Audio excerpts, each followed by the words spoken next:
The mighty voice and personality that is and was Meat Loaf will forever be remembered, sometimes for the good, sometimes for the not so good, and sometimes for the absolutely bonkers brilliance. When paired with the creative and equally bizarre genius of Jim Steinman, they were almost unstoppable. But Meat Loaf also had a slew of songs that didn't make his albums, some well-known and some very, very obscure. I first came across Meat Loaf when the 13-minute epic I Would Do Anything for Love, But I Won't Do That raced to number 1 on the Australian charts back in 1993. But as I delved further into his back catalogue as a teenager, I realised that his presence had been a part of my life since I was just a young boy.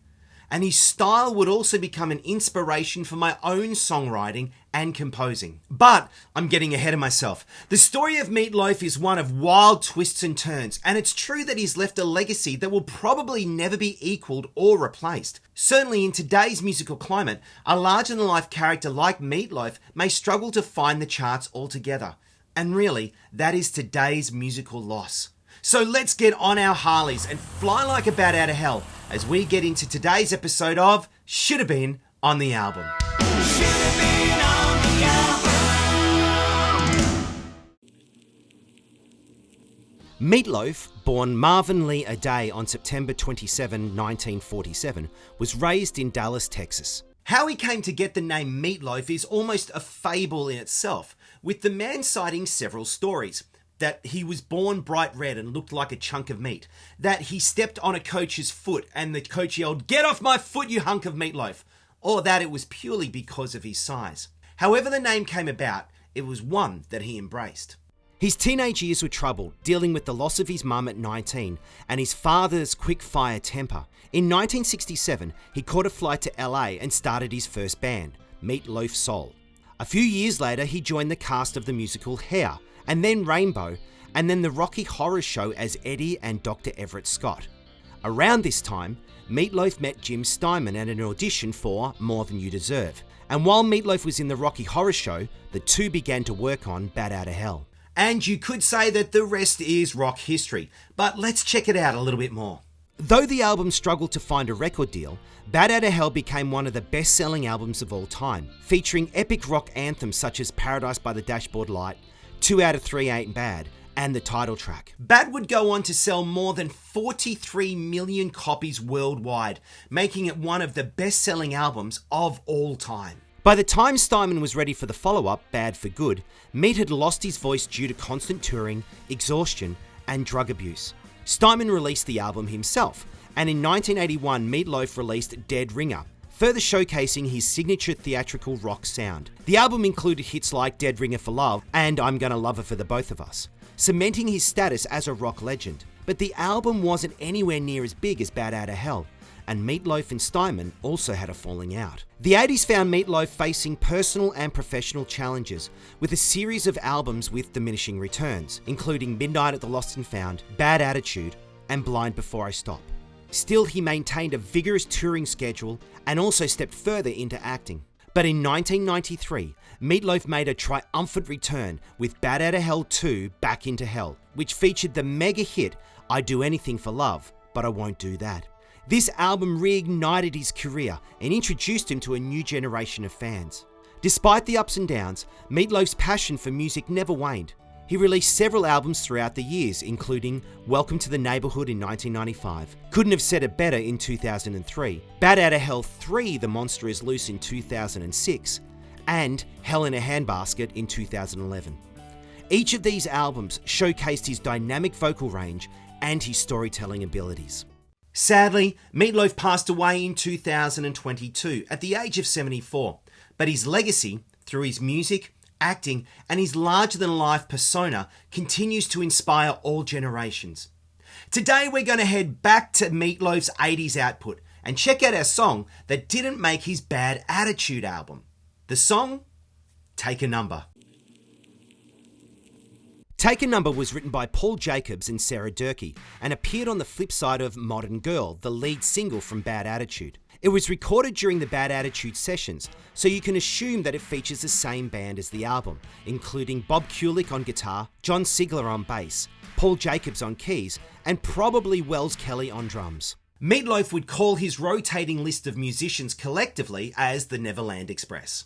Lyrically, we find Meat Loaf setting the scene as just another ordinary guy, but with a twist. I'm just a packer at the butcher shop in Little Maine. But something about me drives the girls insane. Boss says I must be doing something right. 'Cause they've been driving the parking lot night after night.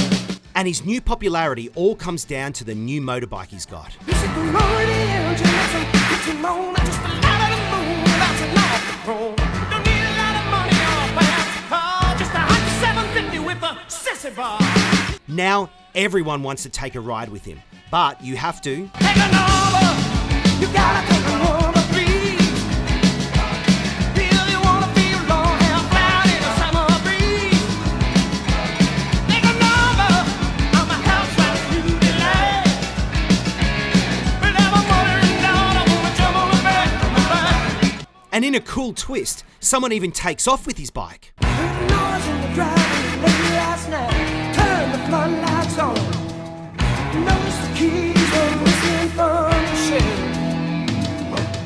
In the car, I kicked the window. In the engine had a neck. It was a butcher's start. I'm feeling out myself. Yep, there's a clear connection here to his Bat Outta Hell album. Meat Loaf, a motorbike, and girls. Musically, Take a Number is a throwback to the 60s, complete with doo-wop background vocals, saxophone lead, walking bass, rock and roll piano work, and steam train drums. There's a killer sax solo in the middle too, and as always, Meat Loaf's vocals are like he's right there, living every moment personally. Take a Number definitely acts as a throwback to his Bat days. You can hear elements of Paradise in here, as well as a little bit of Jailhouse Rock by Elvis. It's a whole lot of fun, and a damn fine B-side. Bad Attitude has two versions, the 1984 UK Europe version and then the 1985 US version, which has a slightly different track listing. So today I'm going to go by the US track listing. So let's take a closer look at Bad Attitude and see if Take a Number can find a spot. We kick off the album with the title track, and it suits Meat Loaf's vocal delivery perfectly. It rocks along with determination and power. Modern Girl is next, and as a single it stays, and deservedly so. Nowhere Fast was the second single, and a Steinman-penned song. It's a little more pop than the first two tracks, but again Meat Loaf sings it like his life depends on it. The arrangement is definitely of its time, but it was 1984 after all. Side 1 finishes with Surf's Up, thanks again to Steinman. It was the fourth single that was released in the US, and it's a massive power ballad with huge backing vocals. And how can you go past the line, Surf's Up, and so am I? Side 2 starts with Piece of the Action, the third single released in the UK. Though not written by Steinman, it sounds a hell of a lot like his writing. Sarah Durkee and Paul Jacobs do a fine job emulating the sound and the style. So far, this is a great album. Meat sounds really invested in this recording. There's no sense of weariness or holding back. He really wants this to work, with or without Steinman. Jumpin' the Gun is next, and it's a fun track, if a little repetitive. But it's short, joyful, and a solid album track. Sailor to a Siren follows, and it's darker and heavier in tone. Again, it's a well-written song, but not really a single. Don't Leave Your Mark on Me was co-written by John Parr, of St Elmo's Fire fame, and starts with a soundscape before finding a rhythm, but it really lacks a decent hook. Cheatin' in Your Dreams is last, a quirky ballad that is again written by Parr. It allows Meat Loaf vocals to really shine through, before it switches into a 12/8 shuffle that seems a little at loss with the opening. So does Take a Number deserve a spot? Probably not, and here's why. In terms of style, Take a Number doesn't really fit with the rest of the Bad Attitude album. Sure, Cheating in Your Dreams also has elements of early rock and roll, but it's not as blatant as Take a Number. Over on the Meat Loaf UK fan club, contributor Garrett also notes this, saying, "I totally understand why this one wasn't part of the Bad Attitude album. It has got a completely different style than the other songs on the album, so it would have been out of place and was the right choice to make a B-side single track out of it. Plus, I don't think that Take a Number is as strong as most of the other material." Now, I did say most of the other material. If I was to put the song on Bad Attitude, I would definitely replace the lackluster Don't Leave Your Mark on Me. Look, there's definitely love for Take a Number online, and deservedly so, but I think that it makes for a great B-side more so than an album track. Plus, it was only ever performed live once, right here in Melbourne, back in 1985. Still, it's definitely a rare cut that's worth checking out.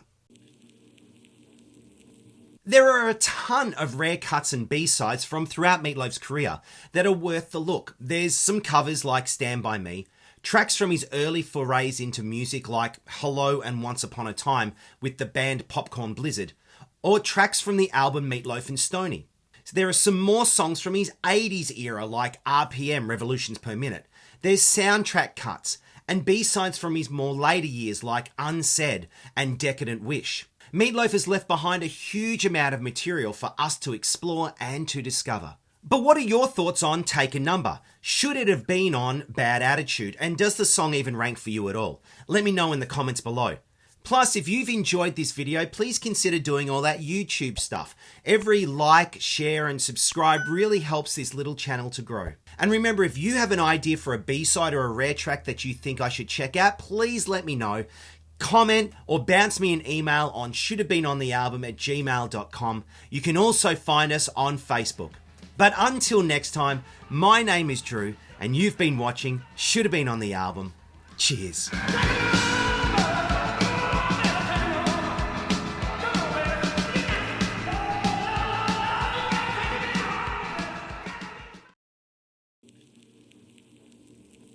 How he came to get the name Meat Loaf is almost its own fable, with the man himself citing several stories. That he was born bright lead.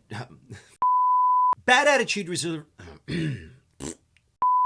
Yep, there's a clear connection here between his bad attitude. Try that again, ran out of breath. It really does help this little no, I gotta do that again.